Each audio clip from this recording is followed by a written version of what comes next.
Olá, eu sou o Dr. Francisco Rebouças, cirurgião do aparelho digestivo, e hoje eu quero falar sobre o popular refluxo.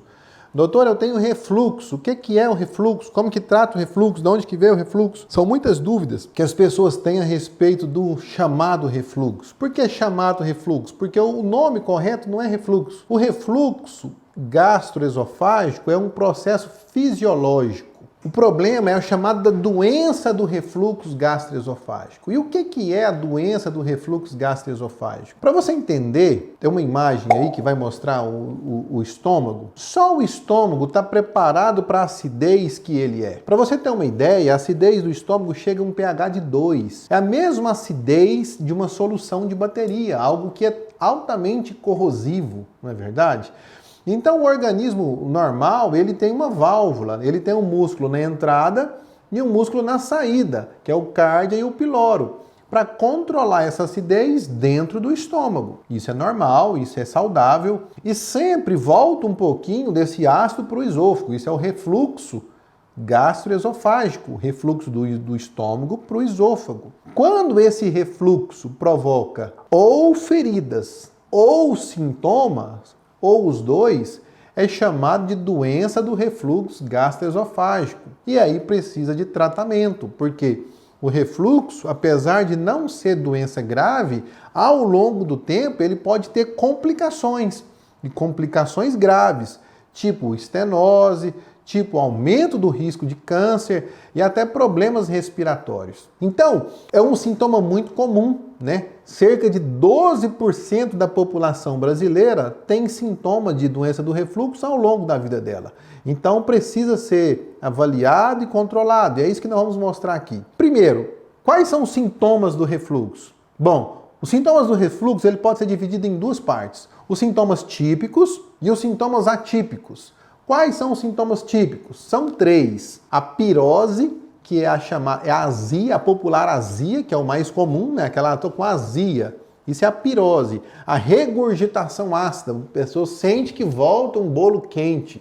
Às vezes vem até a boca, isso é regurgitação. E a disfagia. O que é a disfagia? A disfagia é uma certa dificuldade para engolir. Quando o esôfago ele é um músculo, não um órgão muscular. Ele precisa de um peristaltismo para funcionar bem. Quando esse ácido está muito no esôfago, ele perde um pouco esse sincronismo e isso manifesta clinicamente como uma disfagia. Então, todo mundo que tem refluxo tem um certo grau do que a gente chama de dismotilidade esofágica. Não funciona bem. Então, esses 3 sintomas são típicos. A pessoa não precisa ter os 3. Ela pode ter um dos 3 ou pode ter nenhum dos 3 sintomas típicos, né? Que é a pirose, a azia, a regurgitação e a disfagia. Esses são os típicos. E os atípicos? Bom, aí entra uma gama de sintomas muito grandes, que eu vou colocar aqui os principais. Mas vai desde dor torácica. A dor torácica não cardíaca, o que é isso? A dor torácica que não vem do coração, a principal causa é a doença do refluxo. Dor principalmente nessa região external que a gente fala. A dor torácica não cardíaca é um sintoma atípico. Problemas de afta, desgaste do esmalte dentário, acordar à noite com sensação de sufocamento é um sintoma atípico, problemas otorrinolaringológicos, rinite, sinusite, sintomas de asma estão relacionados com sintomas atípicos do refluxo. Até otite, principalmente em crianças, está relacionado com doença do refluxo. O que é isso? Todos aqueles sintomas decorrentes do ácido fora do ambiente do estômago, seja o ácido no esôfago ou na faringe. E isso pode gerar problemas, inflamação, e essa inflamação dá sintomas. Uma coisa muito comum, que é o globus, uma sensação de que tem algo preso ali, um pigarro, também é considerado um sintoma atípico. Então eu falei dos sintomas. Bom, e como que é feito o diagnóstico, doutor Francisco? Bom, o diagnóstico muitas vezes é clínico, né? Uma pessoa abaixo de 40 anos, você pode muitas vezes fazer o diagnóstico clínico e iniciar o tratamento, se ele não tem sinal de alerta, sinal de alarme. O que é o sinal de alarme? Sinal de alarme é perda de peso, sangramento, rouquidão. São sinais de alarme. Se a pessoa tem abaixo de 40 anos e não tem sinal de alarme, você pode instituir um tratamento. Vou falar do tratamento no final. Se ela tem sinal de alarme ou se ela tem acima de 40 anos, ela é bom fazer os exames. Qual que é o primeiro exame para a doença do refluxo? É a endoscopia digestiva alta. Veja bem, eu não falei o melhor exame para fazer diagnóstico da doença do refluxo. Eu falei o primeiro exame. Nem sempre o primeiro é o melhor. Ah, doutor Francisco, por que você não pede primeiro o melhor? Simplesmente porque ele é muito desconfortável. Medicina é um passo a passo. Nem sempre você sai pedindo tudo. Às vezes você resolve muitas coisas de uma maneira mais simples, então você faz ele. A endoscopia é o exame inicial, por quê? Porque ela identifica lesões, se ela identificou uma esofagite ali, identifica outras causas que podem dar sintomas parecidos e já institui o tratamento. Só que ela, em cerca de 1/3 das vezes apenas que ela está alterada na doença do refluxo, significa o quê? De cada 3 pacientes com refluxo que faz endoscopia, apenas uma vai estar alterada. Então é muito comum o paciente chegar com o exame e falar, doutor, eu tenho refluxo, mas o meu exame não mostrou. O exame de endoscopia. A maioria das vezes ele não vai mostrar alteração. Mas normalmente é o exame inicial que a pessoa pede, um exame de mais fácil acesso, um exame mais feito. E às vezes, se não tem diagnóstico, não tem esofagite, não tem sintoma típico, você vai para exames mais aprofundados, que é a pH-metria esofágica, é um exame que vai medir o pH do seu esôfago até chegar lá no estômago, às vezes associado a uma impedanciometria, associada até à medicina nuclear, que vai fazer o diagnóstico do esvaziamento do esôfago, do pH que está esse refluxo, se é um refluxo ácido, se é um refluxo básico. Só que, por vezes, é um exame desconfortável. Muitas vezes tem que ficar com um catéter na região nasal por várias horas, e isso é bem desconfortável. É claro que o diagnóstico ele é individualizado, né? Não tem um exame direto para fazer, de acordo com a clínica e com a condição que o seu médico vai fazer.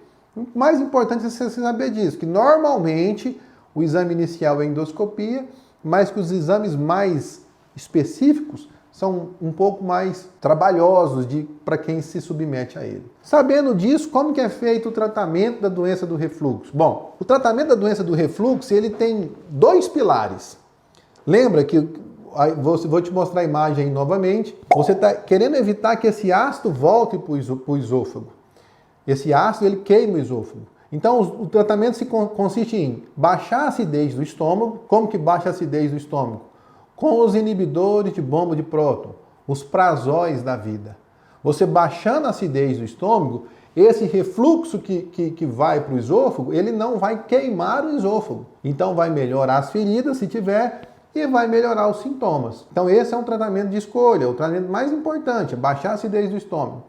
E além disso, é evitar o relaxamento do esfíncter esofagiano superior. Algumas medidas dietético e comportamentais que evita esse cárdia de relaxar.